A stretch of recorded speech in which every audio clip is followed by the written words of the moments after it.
What's going on, people of YouTube? Today we've got a 2020 KTM 250SX, and it's got a pretty common problem. It's leaking gas while it's standing up, and it's something to do with the float. So today we're going to get in there and check it out. This will also help if you're getting pretty bad gas mileage, which I am. I've got a 3-gallon tank on here, and I'm probably getting, 45, 50 miles at the most. So, 15 to 18 miles per gallon, which isn't great for a 250. So we're gonna dive right in, take the carb off, pull it apart, and see what we can do to fix it. All right, guys, first things first, and we're gonna remove the seat. There's one bolt on each side, right here on the seat. And I like to use the T30. You can use a socket or a Torx, but I like to use the Torx.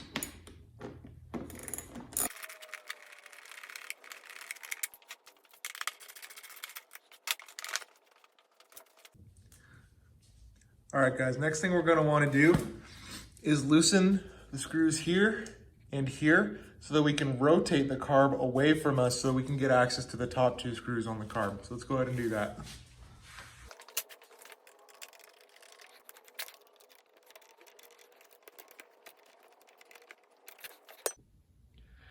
All right, so I've always found it easier to rotate the carb this way towards the exhaust so that we can get at the 2 top screws in the top of the carb. Let's see if we can do it.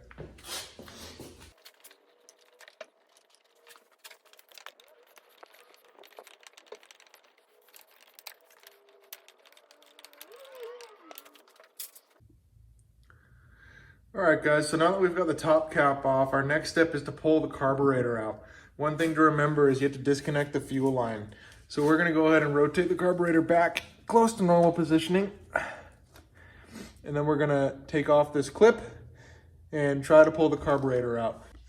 All right, guys, so as it turns out, you will have to be removing this bolt and the exact same one on the other side so that you can lift the rear subframe just a little bit. It'll give you a 1/2 inch of clearance here, which is just enough to get the carburetor off.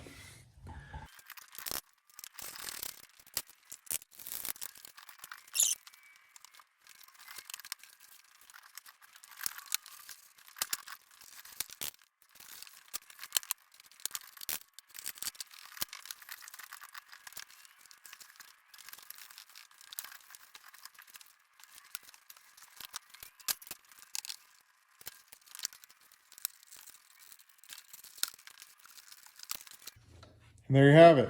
It's finally off. All right, guys, so we got the carburetor out of the bike. Here it is. And we are going to be disassembling it. I've already stripped a screw previously on this carb. You can tell this one right here is pretty bent out of whack, but the other 2 should be easy. And then we'll be pulling the bottom apart and seeing what the float looks like and the rest of the internals. This bike has about 80 hours on it. So it'll be good to see kind of how things are holding up, and I'm hoping that nothing's too gummed up in there, but we shall find out.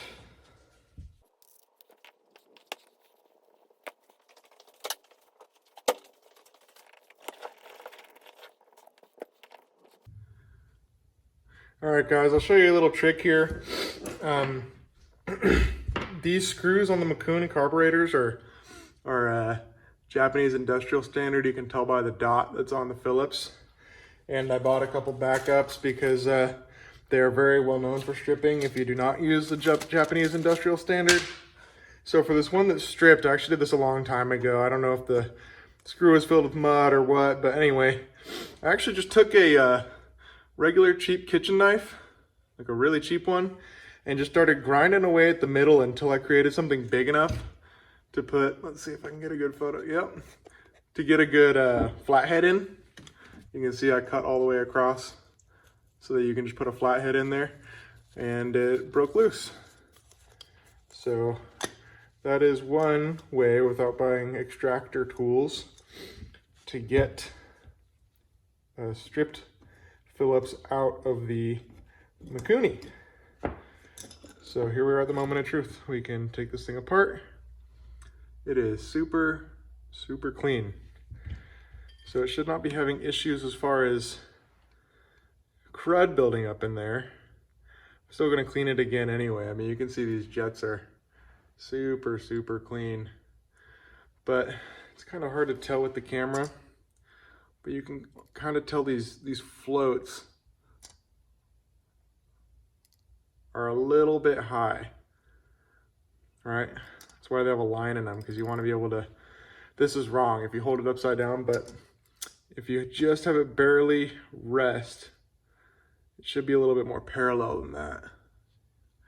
See how it's falling a little deep in there? So I'm gonna have to bend the tab up a little bit, but we're gonna go ahead and take a couple things off of here and clean it all up, make sure it's 100% a-okay, and then we'll keep on moving along.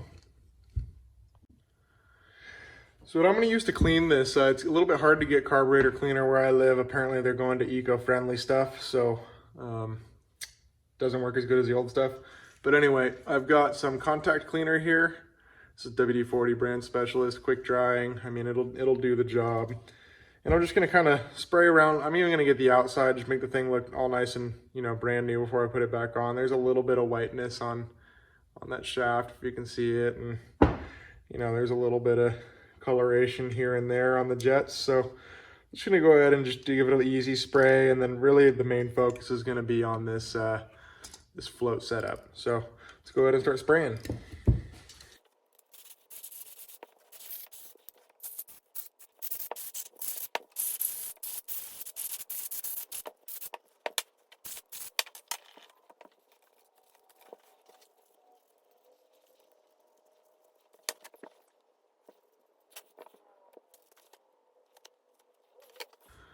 All right, guys, with it all mostly clean, I mean, it really wasn't dirty when we took it apart. I'm gonna go ahead and start working on this float problem. So you want it to just rest. You don't want it to be bouncing or pushing really hard down on the float. And while we're here, actually, it's a good idea to take the float off completely and make sure that your problem doesn't lie in this one part that you will see momentarily.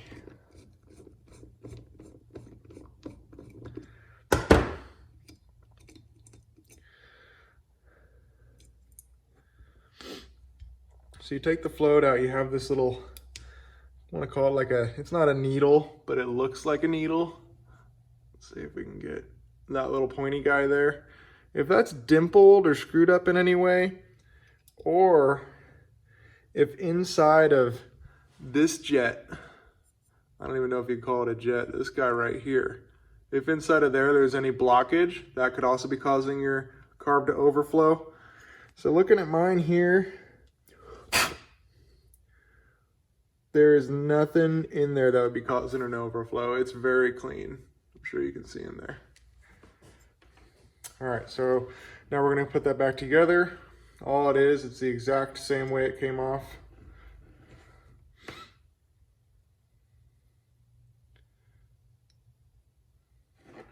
You put the little needle, I'm gonna call it, on the hanger. Drop that guy back in his home. And then take the rod. The rod goes in here, like so. And then you grab a screwdriver and you set this thing back in its place.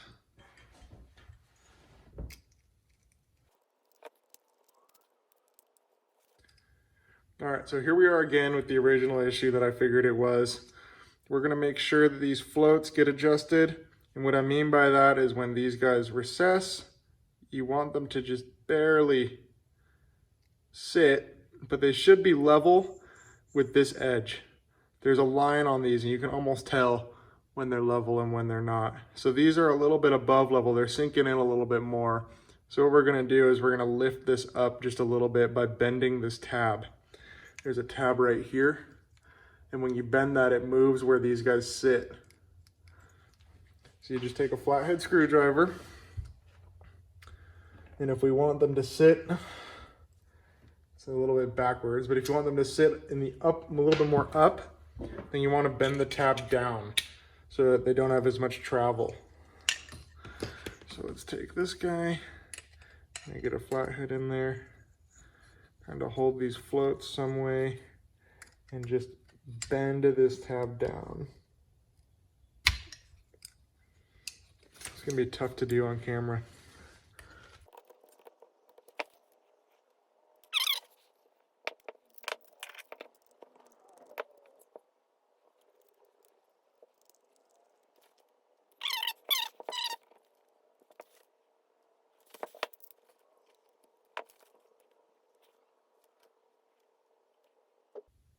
All right, that's looking a little bit better. It's very hard to tell on the camera because it's very slight, but that should be about right there.